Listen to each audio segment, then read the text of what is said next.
इतिहास के कांपते पन्ने में अनेक राजा रानियों की कहानियां दफन हैं। और अगर आप इतिहास के पन्नों को खंगालेंगे तो आप ये जानेंगे कि हमारा इतिहास नारी सम्मान का साक्षी रहा है। लेकिन अगर आप गौर करेंगे तो एक समय ऐसा भी आया जब इनको नारी सम्मान की बजाय एक भोग की वस्तु मान लिया गया।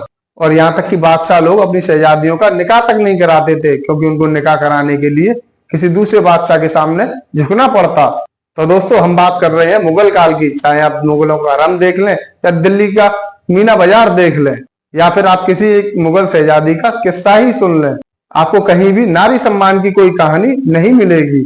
हम उन राजाओं की बात कर रहे हैं जिन्होंने खुद तो कई सारी शादियां करी, लेकिन अपनी शहजादियों की शादी के बारे में कभी सोचा भी नहीं।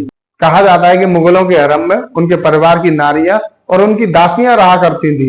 लेकिन कहीं ना कहीं ये बात भी सच है कि मुगलों के हरम में एक हिस्सा ऐसा भी होता था जहां पर राजा केवल अपने संबंध बनाने के लिए जाया करते थे, लेकिन उनकी ही बेटियां जीवन भर कुंवारी रहती थी।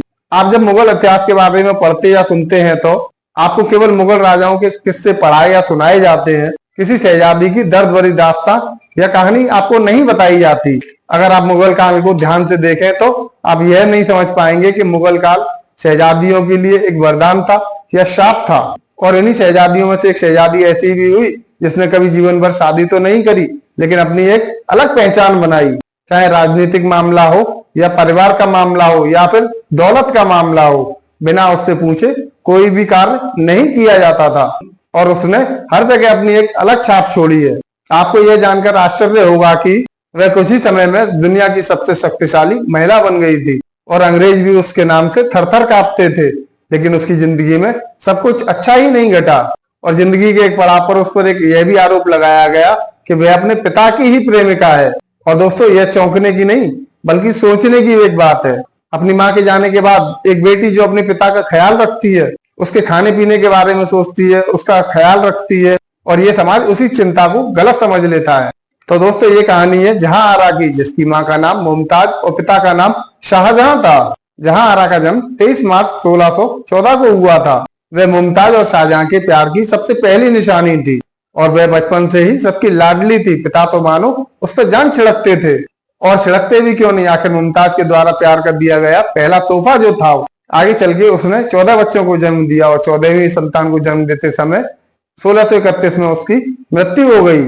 और उस समय जहां आरा केवल 17 साल की थी। मां मुमताज की मृत्यु जहां आरा के लिए एक सदमे से कम नहीं था, लेकिन उस सदमे से बाहर निकलना और अपने पिता और छोटे छोटे भाई बहनों की देखभाल करना किसी चुनौती से कम नहीं था। एक बड़ी बेटी और एक बड़ी बहन का जो कर्तव्य होता है, वह जहां आरा ने बखूबी निभाया। वह अपने पिता से बेइंतहा मोहब्बत करती थी। शाहजहां क्या खाएंगे, क्या पहनेंगे, यहाँ तक कि दरबार में क्या फैसला किया जाएगा, यह सब फैसले जहां आरा ही लिया करती थी।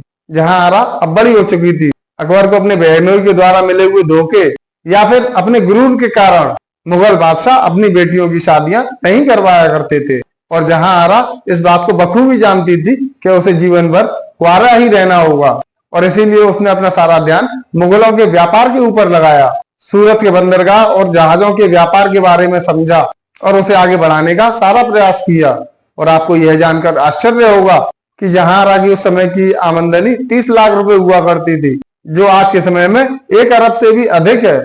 और उसकी शान और शौकत को देखकर अंग्रेज भी उससे डरने लगे थे, क्योंकि अंग्रेज अच्छी तरह से जानते थे कि शाहजहां तो केवल नाम के बादशाह हैं, असली बादशाहत तो जहां आरा करती हैं। और समय ऐसे ही बीतता गया और जहां आरा के जीवन में एक समय ऐसा भी आया जब उसे अपने दोनों भाइयों में से किसी एक भाई को चुनना था, और उसने दारा शिकोह को चुना, क्योंकि वह दारा के काफी निकट थी। औरंगजेब तो जीवन भर युद्धों में ही व्यस्त रहा, जिससे कि भाई बहनों के रिश्तों में भी दूरी आ गई थी। और यह भी कहा जाता है कि जहां आरा ने दारा शिकोह से एक वादा लिया था कि अगर वह बादशाह बनता है तो उसको शादी करने देगा, और यही कारण रहा था कि जहां आरा ने दारा शिकोह का साथ दिया था। लेकिन हर काम इंसानों की इच्छा से हो यह संभव नहीं है, और यही कुदरत का नियम है। और यह समय भी जहां आरा के लिए मुश्किल भरा रहा, क्योंकि औरंगजेब बादशाह बने। लेकिन जहां आरा को यह बिल्कुल भी अंदेशा नहीं था कि आने वाला समय और भी भयानक होने वाला है। और जहां एक तरफ अंग्रेजों के सामने जहां आरा एक दीवार बन के खड़ी हुई थी, जिसे भेदना अंग्रेजों के लिए मुश्किल ही नहीं बल्कि नामुमकिन हो रहा था। और अंग्रेज जब उस दीवार को भेद नहीं पाए तो समाज में यह अफवाह फैला दी कि शाहजहां और जहांआरा के बीच नाजायज संबंध है। और यहाँ तक कि कई अंग्रेज लेखकों ने भी अपनी पुस्तकों में यह लिखना शुरू कर दिया। और उसी में से एक वर्नियर भी था, जिसने जहांआरा और शाहजहां के रिश्ते को न केवल कलंकित किया बल्कि पूरी तरह से बदनाम भी किया। आप जरा सोच कर देखिए कि ये अंग्रेज राज करने के लिए किस हद तक गिर सकते थे, लेकिन कोई जहांआरा के बारे में उस समय सोचा भी नहीं कि उस पर क्या बीतती होगी। जहांआरा जिसने आजीवन अपने पिता की सेवा करी। औरंगजेब ने जब अपने बाप शाहजहां को 8 साल तक जेल में कैद कर रखा था, तो उस समय जहांआरा ही थी जो शाहजहां की उस समय सेवा किया करती थी।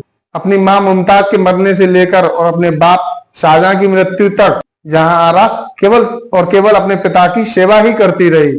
लेकिन ये समाज उस बेटी जहांआरा को भी नहीं बख्शा।